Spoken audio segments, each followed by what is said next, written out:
this is Michadr, and welcome to Devblog 13.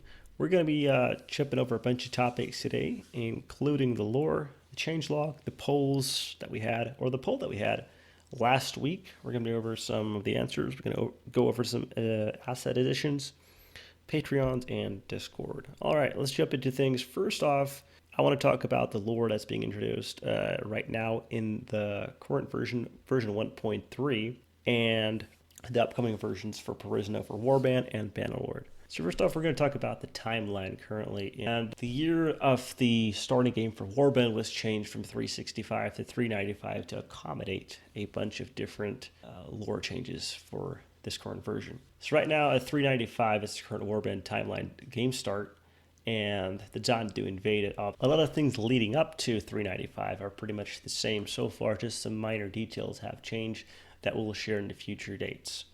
The website is coming soon. That's all I can say right now. We're still working on it, but currently the wiki is still being updated for lore related and in-game related things. So be sure to check that out.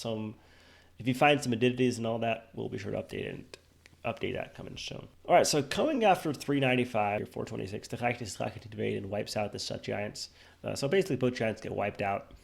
In 426 as well, Illica and Cretas merge to become the Illican Empire. So basically, the years 395 to year 495 is 100 years difference between the timeline of Warband and Bannerlord. That is the plan currently subject to change. Year 427, a few remaining giants ally themselves with the Illicans. They basically help each other, and the giants become a minor faction. Sut becomes the capital for the Illican Empire. And I hear the things get interesting. King Torlian dies of Telrania, and a new character, King Linarius, is introduced, and he becomes king. All of these bullet points are just intros to the lore that is coming later, going more in depth. 431, Reich des Drachen invades and destroys the Valahir clan, and in turn the Valahir clan becomes a minor faction. 433, Drahara invades and wipes out the Kulan Horde. They become a minor faction. 433 as well, Reich des Drachen tries to invade Kaika. They cannot do it because they're too far away from their homeland, and their supply train gets cut off, and the Dwarves beat them back. And then a year later, the Reich turns their attention to Drahara and declares war. Kaiser Otto is killed, and everyone's favorite princess, Princess Birgit, seeks peace with the Draharans to mourn her loss of her father, and the Drachens basically pull back into their own land. In the same year, an army of assassins with the Assassins of Raal Dun assassinate a bunch of high-profile Draharan leaders, and a new faction emerges from the south. So a new faction will be introduced in Bannerlord, replacing Drahara, with the help of the Assassins of Raal Dun, basically. More info to come on that as well. 437, Field Marshal Gunnar dies and Lady Gwendana claims power. A few of you might have heard her name of the claimant, but we'll go over that at a later date. A new name for the realm of the Falcon is coming soon. We'll introduce that when the time is right. More lore is being written on that. 452, Arulo is wiped out to an unknown disease. That's the current story. We're not revealing more than that. So Arulo will become a minor faction in Bannerlord. Galdor claims the western lands where the Rula used to reside. And no, I want to say right now, the Galdor are not the reason to really get wiped out. And then we have the 495, that's the current timeline. So basically, with each coming devlog, this timeline's going to get increased, and more points will be added. We'll be going over those points as well, just to keep people informed what's going on. And obviously, older dates in the timeline will be updated as well with more in-depth lore. Let's jump into the next piece of information is the 1.3 changelog. First of all, we got some new stuff coming off right off the bat. We got human Nephali, dwarf and giant. This changed. The images did not. We'll get some new images up soon, but for now they'll be the same. The new race in version 1.3 is the Nephali. We'll go into that in a little bit.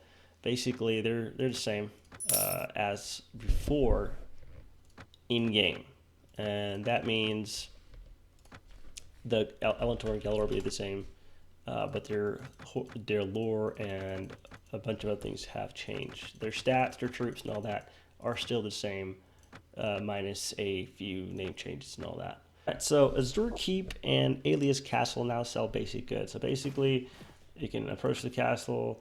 I don't talk to anyone. I'm going to go inside and I'll trade with the local merchant. And this is actually unique in a way because in previous versions you couldn't get Geldorian specific items, or you weren't able to get Cretus specific items. Let me find him here quick. Yeah, Alias Castle right here. Go in, take a look right away. Don't want to talk to anyone. Trade with the local merchant. So basically, not a lot of stuff, but you can. It's a mix of random Cretus, a bunch of Cretus items like that you weren't able to obtain through a market before.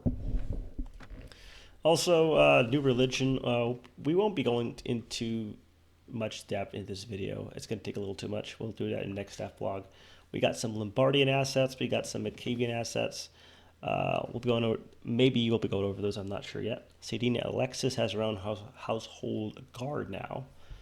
Intimidation for a kidnapped girl. Not sure what that is all about. That's Tofu's stuff right there. Nacinian's legacy gets sharper over time. So we're keeping Alias Castle now sell basic goods. We went over that just now. You cannot change text rates for all of your fiefs at once. That's nice. And two new introductions: legendary weapons, X of the Forbidden Sea, and the Weeping Moon. I already did those quests and they were fun. I'm just kidding. I cheated and got these just to show you guys these two. If you didn't want to see this, I will probably go in the YouTube video, and at the bottom of the YouTube video, I'll probably have this sectionized.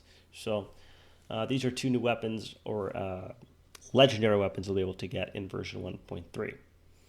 Obviously, all right. Mercenary Guild now spawns mercenary parties that will patrol around the town. Okay, the next feature I want to go in depth a little bit more. We'll jump over to Waldberg for just example, and the player can now participate in caravan trading, speaking with the tavern keep. So let's go into tavern just to try this out, and we'll be speaking with this lady here, Abigail Talbot, and now we want to say, I want to do a caravan run. So basically, you'll have to pay 5,000 orms for what I have. I recommend you selling this far away from here, as the locals are unlikely to pay well. Give whoever you sell to my seal to know that these goods are come from where these goods came from. They will pay you depending on how experienced you are in trading. They won't listen to your companions. I hope you are cunning. Will you accept?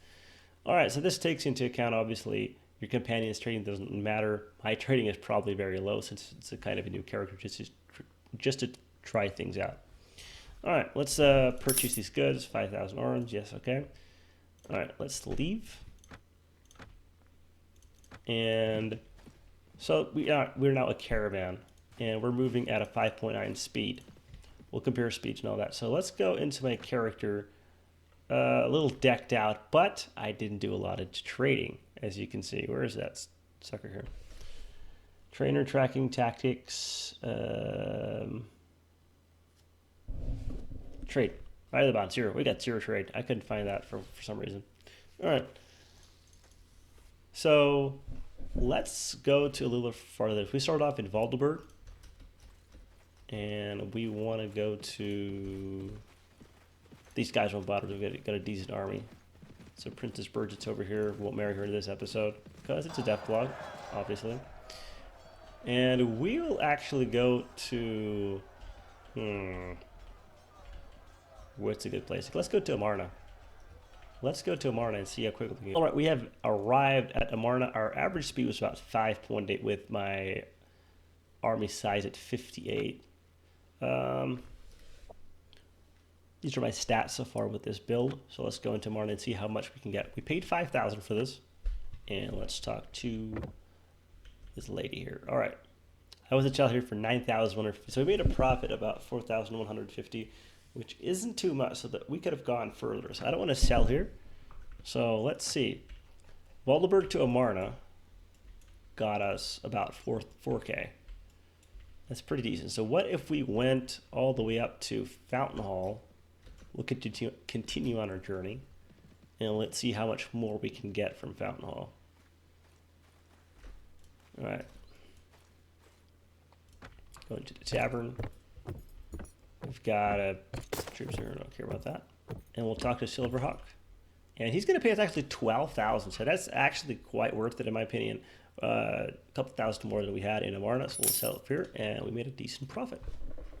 All right, before we end off the game portion or the changelog portion of this video and going on to the most anticipated part of the video, the poll, obviously, we'll be going over into Perisno concepts. Scroll all the way to the bottom, Perisno Dev Team credits, version 1.3. If you're curious what you're running, for some reason, you'll always find it in here, the latest version that you're running or the current version that you're running. All right, this should be quite interesting. Going over the first question was, what is your favorite faction? So favorite factions, we had Perisno, would obviously won that part, 18, followed by Elintor with 8, Rebel the Falcon had 7. Those are the top 3. The others, Creedus at 2.7%, Galador, Elintor, Telrania, all those factions like this talking. I'll post the full results as well. So going on to the least favorite faction.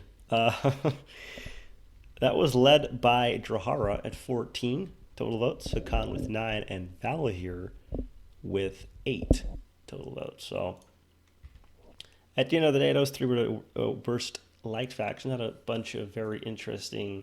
So for the next 2 questions, I'll be going over a few of my favorite or funny answers that people gave. I think we had a total of 72 responses to all these polls. I will not be going over all 72 in this video. It would take quite a long time. In one sentence, what comes to mind when you fight with or against Drahara? Some of my favorite answers were, I didn't bring enough horse archers for this fight. And the final question, favorite character in Perisno, and why is it Bridget? Well, a lot of the longtime Perisno players will know why this question is worded the way it is, but let's get through some of the answers. It's Elintor, not Bridget. I don't know any German women. Everyone asks, why is it Bridget? But nobody asks why or how is Bridget. Oh, that's sad. Poor Bridget. Next one. Who's Bridget? Okay. That's a weird way to spell Archduke Albadil. Okay. Not Bridget, but Aurelian Chrysana. That's a first, obviously. All right. In the comments below, let me know if you guys like this type of poll or if you want to see more in the future. I will probably be doing more in the future no matter what. If you want to see more answers, also comment below. I might share a few more. I don't know. We'll see. So let's continue on. These are just a few assets that were introduced in Perisno 1.3, both for Macavia and Limbard/Telrania. These are obviously not all of them. There's a few helmets and a few other armors that are not shown. And going over the current Patreon for Perisno, we have Marcus not sure how to pronounce it. I'll butcher it. Sorry about that. We got Perisno Recruit. We got Matthew Howard, Shuriken, Dark Emperor Z, all with the $1 Perisno recruits. Hintel, Michael Hawk, Alexander, not sure what his last name is, and Ufgo for the $5 Perisno Militia, Callie the Gape for the Perisno Footman, and obviously one of the most long-lasting Silverwind with the 100 Kingdom of Perisno Patreon. Thank you so much for everyone who has contributed so far. Hopefully more will come in as more Perisno assets, 2D art, 3D art, and more models will be coming soon. I will leave the link for the Perisno Patreon below the video. And for the final part, what would Perisno be without our small but amazing amazing Discord community? I will also leave the Discord link in the description, and that will just about wrap it up for today's dev blog. Thank you guys for watching, and join me next time for more Perisno.